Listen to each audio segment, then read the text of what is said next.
Hey y'all, it's Crissy O here with Crissy O's Clucky Chronicles YouTube channel and CrissyOShow.com. And on today's vlog, let me just go ahead and tell you, it's a clucking emergency, okay? Flock first aid basics. So thank y'all for joining me. Thank y'all for everything that you do for us and for our flock and subscribing. We can't be here without y'all, and we heart you absolutely great big. Now, let me tell you what happened this morning. So this morning, my turkey poults, bacon and eggs turned into complete screaming brats. They're screeching because, God forbid, I leave the room or anybody leave the room. They just are like that. These little baby turkey poults, they demand blankets and cuddles. And let me tell you, I'm already running ragged over here. Okay? It's hard to hold a baby turkey in a little blanket with their little head popped out because they want to walk around with you in the house because they have separation anxiety. And that's just spoiled bratness of turkeys. It's my fault, whatever. I love them anyway. That's how it goes. So just running around ragged. Now, I want to cover chickens, ducks, quails, and turkeys in here in this particular vlog because I want to talk about how to handle cuts and heat stress and when I call the vet. I can't say when you need to call the vet because I don't know. I'm not there. I can't tell you what you need to do, and I'm not going to. I can just make good suggestions, and with all of the years of working with floofs and animals and all that stuff, it is what it is. I can just help you out the best I can, and you guys do what you do, boo, and I'll do what I do. So grab your sweet tea or your coffee.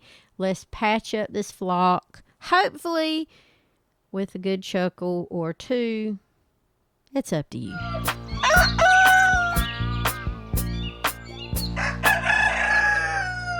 Now, I want to talk about basic first aid for your flock, okay? Because let's face it, you got any kind of feathered friend or fowl or whatever it is, you are going to get ouchies. Everybody's going to get a boo-boo at some point in time. It is, you know, unless you're keeping them in a bubble or you're helicopter momming it and they're in the house or something, they're still going to get a boo-boo. Everybody's going to get an ouchie. So let's talk about the ouchies. First of all, we're going to talk about chickens because chickens, holy mother of clover. These rascals love a good pecking fight. They love to peck. They will do all kinds of stuff with that beak. All right. Now the beaks, guess what? They're going to leave cuts. Whether it's you or their buddy next door that they all of a sudden have a squabble over, it is what it is. They're going to have cuts. Now, one of the things that I like to use when I'm dealing with cuts, especially with chickens, is just simple saline. I like to clean it with, saline. There's different types of saline wash. You can make your own saline. You can do that. I don't do alcohol on them because obviously alcohol stings. If it stings me, it's going to sting them, and I don't need to dry out their skin or cause any other issues or have them be in pain so bad that they don't ever trust me again to do anything for them when they get an ouchie. You can dab a little bit of things on them, but you got to be really careful what you use, especially when it's like antiseptic creams and stuff, because not everything that you see is going to be acceptable for your poultry, your waterfowl, none of that. You just got to be extremely careful on your antiseptic creams and the uses of them. Make sure if you're getting it from reputable places, like Tractor Supply, like any type of hardware place, PetSmart, if you're ordering it online, make sure it is absolutely 100% okay to be used on your chickens, ducks, quails, turkeys, all of those things. Make sure it's safe for them. So once you establish that, you can wrap it with a breathable bandage. Just know that your chickens and their chicken friends and buddies will try to peck through breathable bandages. So what I like to do is use the bandage that it's stretchy and it sticks to itself. That way I can kind of mush it down a little bit. I try not to do too much paper tape or tape like that if I can help it, because they can pull that off into strips. And then you can monitor them if it's, not too bad. The thing with ducks, with like boo-boos and ouchies and cuts, is they're going to just run and splash into everything, water and muddy messes. There's a problem with the bandage issue because you can cause things to be worse. Sometimes it's better to clean with saline, let it get good and dry. You might not even need a bandage. Just let them walk it off, run it off, because they're going to get some more ouchies. As long as it's not getting infected and it looks clean and it looks good, sometimes it's better just to leave well enough alone. Ducks, on the other hand, you need to make sure that you're checking them for like foot infections and things like that. If it looks like they're getting something that doesn't look right to you, that's like getting infected, puffy, red, or oozy or whatever, so you can soak it in warm water with Epsom salt, especially if they're limping, because ducks can go lame fairly quickly, so you want to make sure that you're doing all the right things by them. So just soak them in warm water with a little bit of Epsom salt and just let them soak their little footsies and things like that for, bad ouchies or foot infections, bumblefoot, that kind of thing. Quails have been the bane of my existence. They are adorable. I love to listen to them. But I'm telling you, if I had to do over again with quails, I would probably just rather quail watch from the woods than have a barn full. Because those tiny things, those little fluffs, they get stressed, they pluck feathers, they do all kinds of flighty, crazy things, and they can pull out feathers from not only themselves, but other people, little quail people in their families or whatever. You can mist them with a little bit of cool water just to keep them calm with the misters, and sometimes that will help. It just depends on the quail and how bad their little nerves are. Just be sure to make sure that they're not pulling blood feathers out and there's no blood anywhere present, or you're going to end up with some little issues. Because they're tiny, and quails can get like pretty bad off really quickly before you even realize it. Now turkeys, well, bacon and eggs, because they're still poults right now, they're just going to scream if you touch them wrong. They just like, oh, don't pick me up this way, pick me up that way. But for cuts, you want to do the same deal. Clean it, cover it if you need to. Then we've got all of this heat stress in eastern North Carolina, because the summers here can be absolutely brutal. So what you want to look for with the heat stress is you want to look for heavy panting or droopy wings. If they're not smart enough to go to the shade, move them to the shade. Make sure they got cool water with, apple cider vinegar, 1 tablespoon per gallon actually of apple cider vinegar to whatever your water feeders are. And just, if you got fans like we do, move them in front of a fan. I'm telling you, if you got misters, use misters. Majority of mine will get in the shade. They love to be in the shade, but not all of them are going to be that smart. You're going to have some smooth-brained critters. That's just how it works. So you just want to make sure that you're watching for panting, droopy wings, where they look like they're just absolutely miserable.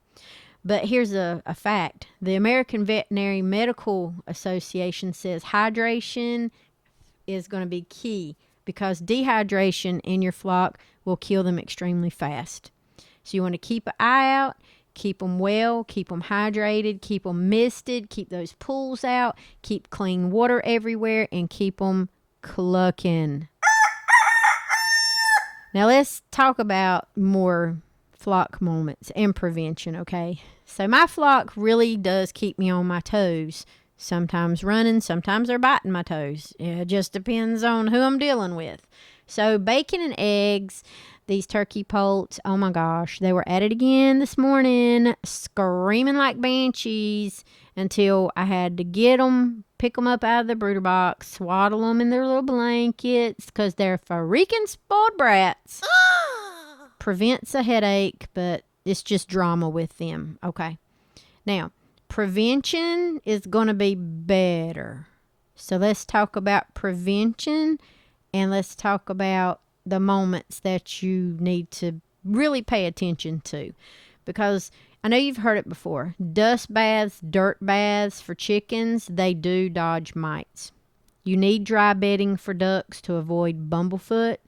And quail cages need to be off the ground to skip the stress. Turkeys need plenty of space because crowding will literally make them very peckish. So if you think you got problems now, like I do with bacon and eggs being turkey poults and spoiled brats and wanting to be carried around like you little human babies, then wait till they get 20 so pounds. And if they're crowded and they're, not feeling it, whatever, they don't have enough space, enough dry space, dirt baths, room, or whatever, so they can keep themselves clean and have good bedding. Just like with chickens and ducks, they're going to be super stressed out and they're going to start picking and pecking each other. That's just how it rolls. Now, a study from the Journal of Poultry Science says that clean coops will cut illnesses by 30%. So if you can sweep daily, sweep daily. If you can scoop things out and scoop the poos out daily, y'all do that. Please do that. Sometimes I have a hard time doing that my own self, and I don't get to it every day, but every other day or every day after, whatever, we do clean. But sometimes you just can't because of storms and rain, and you just can't get out there. But we do clean. But just know that keeping their feed fresh, no mold, it can make them sick, and dry places, plenty of places to dirt bath and get mites off themselves and their bedding and all that stuff. It's going to make a big, big difference with prevention if you're doing it on the front end, and they're going to help you on the back end. That's just how it works.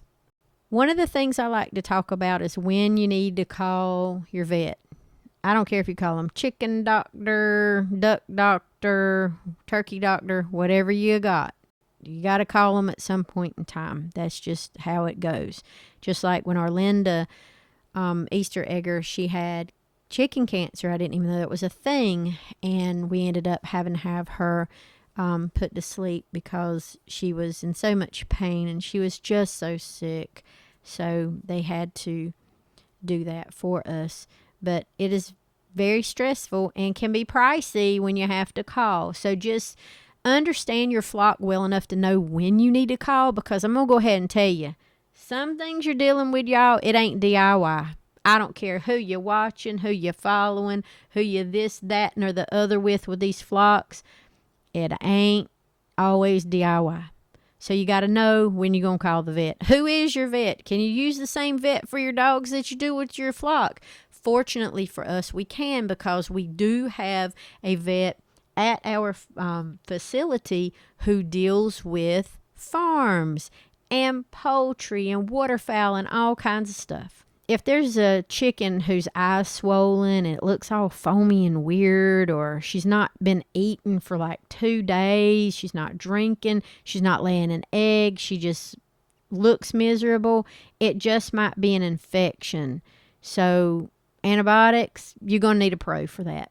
Okay? Yes, there's a lot of natural remedies and a lot of natural things that you can give, but sometimes it's got to be tested and checked by a vet to make sure you know what you got, because you don't want it to go through your whole entire flock either. So know what to look for, know when to call, or even if you don't know what to look for and you're new, just go along with your flock's personalities and different things. You just need to not let them wait. Get them the medications that they need. And for some things, only a vet can get it to you anyway.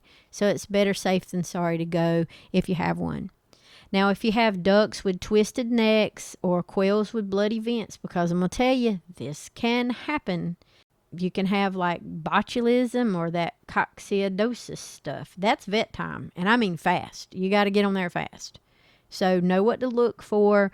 Just look for the different signs and symptoms. You can Google it, whatever. You can read. You can check those things out. That requires fast vet time, like really fast. Like turkeys like bacon and eggs screaming nonstop with like droopy wings if they're outside or whatever and they're panting. It could mean that they are having like a heat stroke or it could be parasites. It's better that you don't guess or ask 411 people on your friends list on Facebook to say, hey, what do you think my chicken, my duck, my quail, my turkey has? Nobody knows. Everybody's going to throw out 100 million scenarios. They could all be right or they could all be wrong. The only way to know is to take them to your vet, get them physically checked out, get the lab work, get all the tests done so you know. Don't guess, just call them, make an appointment, okay? There's also this thing online you can check out called the Merck Veterinary Manual List Symptoms. It's like, it'll show you things like lethargy or green droppings as red flags, that kind of thing. You know, if you wait too long, then turns out they need checkups. I mean, just pay whatever the thing is. Most vets like that for poultry. It's like $50 or $150. But I'm going to tell you right now that peace of mind is way worth it, because if you're unsure, you can still take a picture of it and call the vet, because a lot of them will let you upload pictures on their portal. Or like us, we can like text ours and say, hey, here's a picture. This is what I got. This is going on. And they'll tell you, yes, bring them in, or no, you can do this home remedy. It's better literally to be safe than sorry with your feathered babies, because when you're dealing with any type of flock, waterfowl, bird, anything with a feather on it, you're going to have these things that are going to come up, and it's better to just have systems and processes in place rather than to listen to some stranger that just gave you some advice and you really don't know them because they're really not your friend or your next door neighbor farmer or your real friends, and everybody's just spouting things off, because there's nothing worse than a keyboard warrior trying to tell you all of these things when you can avoid all of that and just have your own vet tell you what you need to do and if it's serious or not serious. So do all those things and everything's worth it for your feathered babies. So now we've patched up the flock with first aid. We've got plenty of clean drinking water. We're using the electrolytes and the probiotics if we need to, and all of the water buckets that we need. We've got apple cider vinegar in it if we need it. We've got everything clean. We've cleaned all the stuff. We're keeping everything dry, making sure that, nobody's going to eat a bandage, and different cuts, different times. When should we call the vet? When should we not call the vet? You got turkey tantrums. You learn when to get help. It's all great. First aid's first aid. It's, not that much different from what we do when we need first aid, right? Just make sure when you got a first aid kit for your poultry and your flock that you're keeping it separate from your human needs, because not everything that you can use on you can use on your babies. Keep it somewhere where you can get to it. You want to make sure that you got plenty of saline, you got plenty of gloves, bandages. If you don't have saline, then yes, use clean water. Yeah. Make sure you're watching your flock close by and just learn how they act, what they're doing. Just be interested in what's going on. You're going to be able to keep your blue coat in your first aid kit, any kind of vet RX, those types of things. Keep those things that are all poultry and bird safe in your kit. You're going to get to the point where you're going to have to do something. Somebody's going to get a boo-boo. Somebody's going to get an ouchie. Something, somewhere, somebody's going to twerk, or do something wrong. And you're going to be like, oh my gosh, why is Henrietta limping? Oh my gosh, what is Peggy missing feathers? And one of them's bleeding. Those things, they're going to come up. They're just going to come up. And it doesn't matter if you're a newbie or you've been doing this for a long time like we have. You're going to need to keep your first aid kit close by, because what you can do in the prevention with that first aid kit, if you have to take them to the vet and your vet's like, oh yeah, send me a picture. Oh, okay, yeah, bring that in. Might need a stitch, might need some antibiotics, might need some testing, some medication. At least you can do something in the meantime that will help them while you get them to professional doctor care. Not everything's going to require a vet. There's a lot of great remedies out there. There's a lot of great home things that you can do. Just know that whatever you do, you're doing it to the best of your ability. And I heart y'all great big. Yeah. I mean, you can't screw up everything. I can't screw up everything. We're going to be wrong a lot of times, and we're going to do stuff that's like, oh, crap, maybe I didn't need to do that. But as long as everybody's happy, healthy, thriving, and doing what they do out there on your chicken coop and your chicken yard, I say you're doing a fabulous job. That's why you're flock stars. And I appreciate y'all, and I heart y'all great big for that. So don't forget, visit the website at CrissyOShow.com. We have recipes, we have DIYs, we have the blogs that come out every Monday, great information, all kinds of wonderful stuff there. And don't forget, thank y'all for supporting our flock and our flock family. You've supported us at Grub Terra. You've supported us at Tractor Supply, True Leaf Market, Uncle Jim's Worm Farm. You can click on those pictures on our website, and it takes you directly to their pages. And you can shop to your heart's content, because every time y'all shop and y'all do stuff for them, my babies over at the Pecking Crew and our little farm, it helps our family, and it helps them out great big. So we love that. Thank y'all. Be sure to subscribe and like and share. When we get to that 1,500 subscriber mark, we're going to have a fabulous giveaway. So if you are signed up for the newsletter, which is free and it's monthly, by the way, then if you're signed up for it, when it comes time for my ebook to be placed on the site, you guys will get it first, and you'll get it for free. So that's a good trade-off, I think. I'm blanketing and I'm helping everybody. So there you go. Anyway, if you can't be good, y'all, just be good at it.